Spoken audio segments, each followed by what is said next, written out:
He's a 9-time Pro Bowler, Super Bowl champion, and pretty much unblockable, Stugotz. Yes.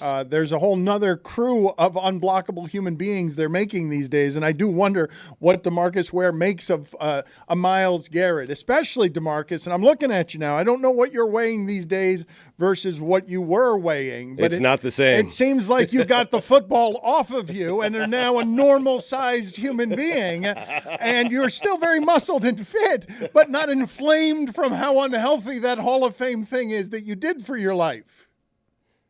Man, I tell you what, I'm probably about 15 pounds smaller. I played sometimes at 270, sometimes at 260. I'm like around about 250 right now. I'm trying to get a little bit more leaner, but to the point to what you said about these Myles Garretts, the Micah Parsons, the Von Millers, these guys are, taking the pass rushing identity by storm, right?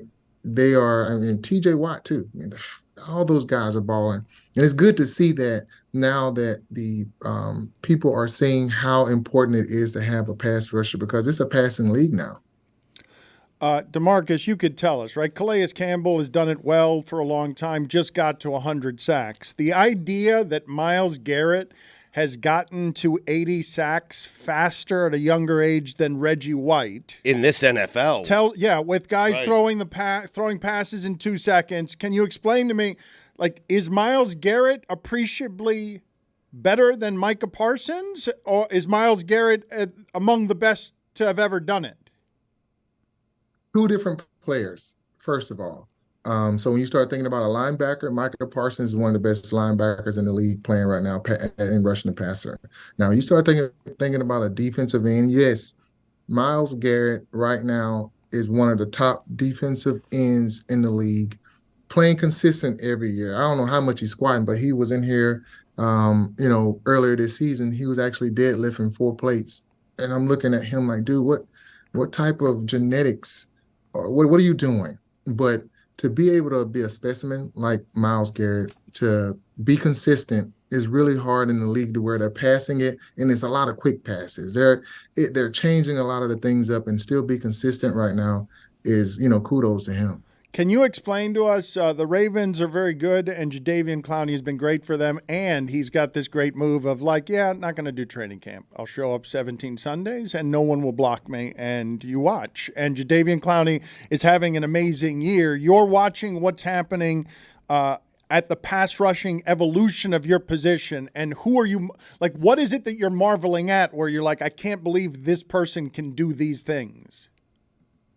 So a lot of the guys, especially a pass rusher, you always say you got to be a chameleon. For me, I had the long arm I got from Simeon Rice. I got the spin from Dwight Freeney. I got the toss from Reggie White. And I'm starting to see a lot of those players do the exact same moves, just like I did. But when you start looking at like a TJ Watt, I'm like, all right, how can this guy run so fast? How can he bend? I don't know. He looks like he's like 6'5", 6'6", type, player, and can bend around the corner. And then you're looking at Clowney. Clowney just gets out there and just rushes the passer. I have tried to figure out what he's doing, but he's underneath. He's outside. He's doing what he needs to do. And same thing with Micah Parsons. When you got a guy his size playing with the power of a big defensive lineman like Myles Garrett, those are the things that click in my head. And I'm like, how are these guys doing it right now? They're pushing their bodies to a point to where they're getting everything out of it, and I wish I could have. KJ Henry yesterday, Demarcus, got 15 yards for sacking the quarterback. And so I'm wondering, could you play with the rules today, with all the rules that protect the quarterbacks? Could you do it? I could play with the rules at the tail end of my career when they were like, hey, this is how you need to sack the quarterback. I said, wait a minute. I got 138 and a half sacks, and you're going to tell me how to sack the quarterback? So I can't throw him down into the ground and let him know that you have been hit. Or if you talk trash to me, I can't do things to the quarterback to sort of instill some type of fear in him.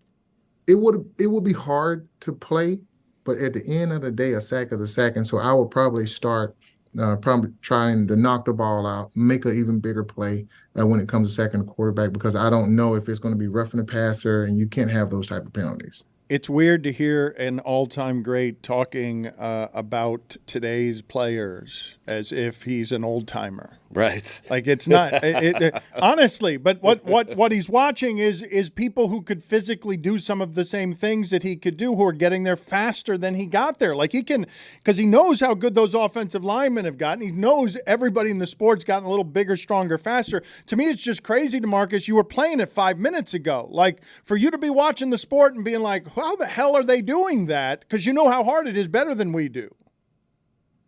I tell you what, I was watching the game the other day, and it was a couple of hits, and like my body shivered a little bit. I'm like, holy cow! Like these dudes are like 6'6", 6'7", 6'8", basketball type guys, and they're running as fast as wide receivers. I don't understand like how this is computing right now, but it's working. And I mean, the players are just getting bigger, stronger, faster, just like you just said, and it's a good thing to see, man. Can you tell me, put me next to you while you're watching the end of the Cowboys game yesterday? First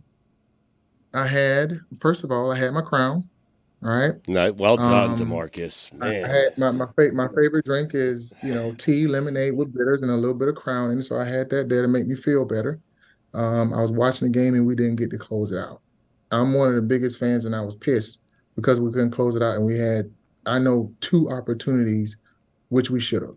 And I was like, we need to do better when it comes to away games and playing with the same tenacity that we play at home. If we can beat a team by 40, I need to beat a team by 40 away and let people know that I am a road running type team to where if I want to win the Super Bowl, I got to win away. My fans are going to have to travel with us, and we're going to have to beat some butt against these other teams if we want to win the Super Bowl.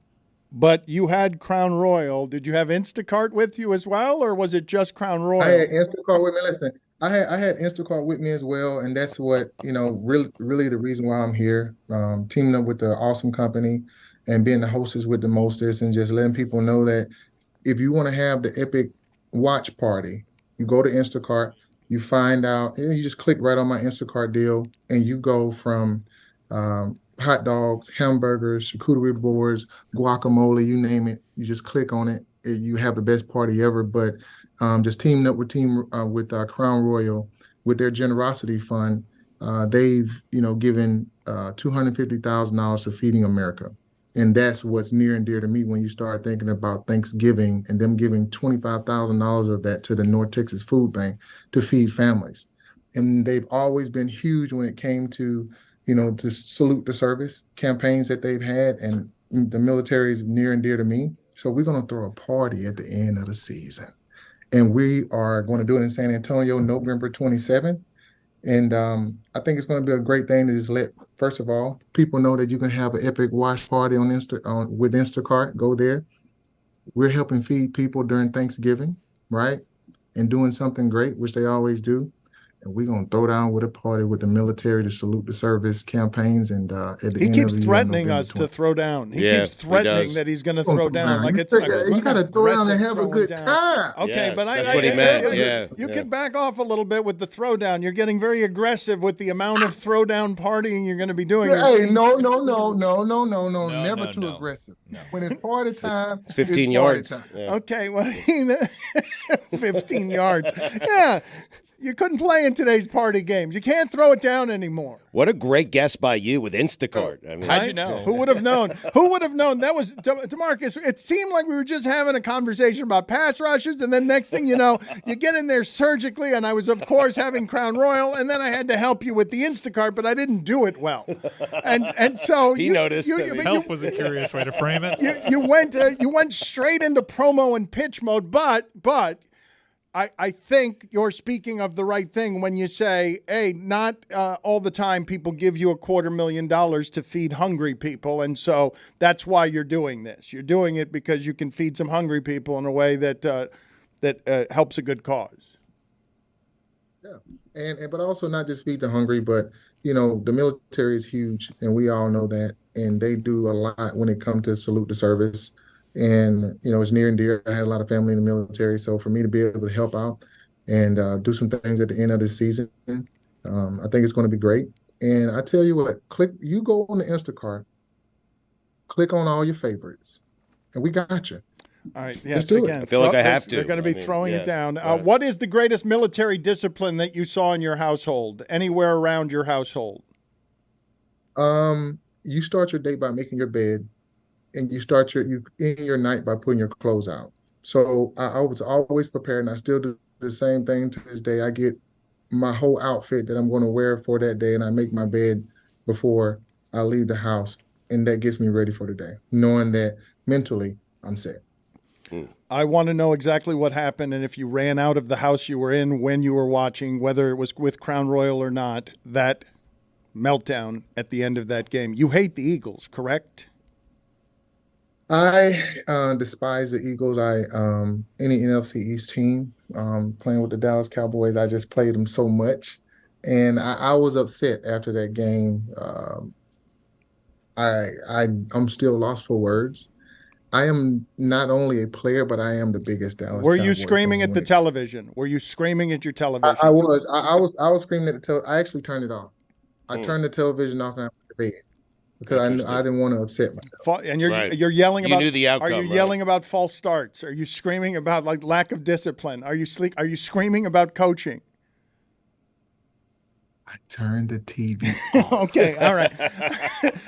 Good to see you. Be careful, Dan. Good to see you, Demarcus. Okay, we'll end it on that note. It was enough menace in the breath of that threat. Yes, thank you, sir. Good seeing you.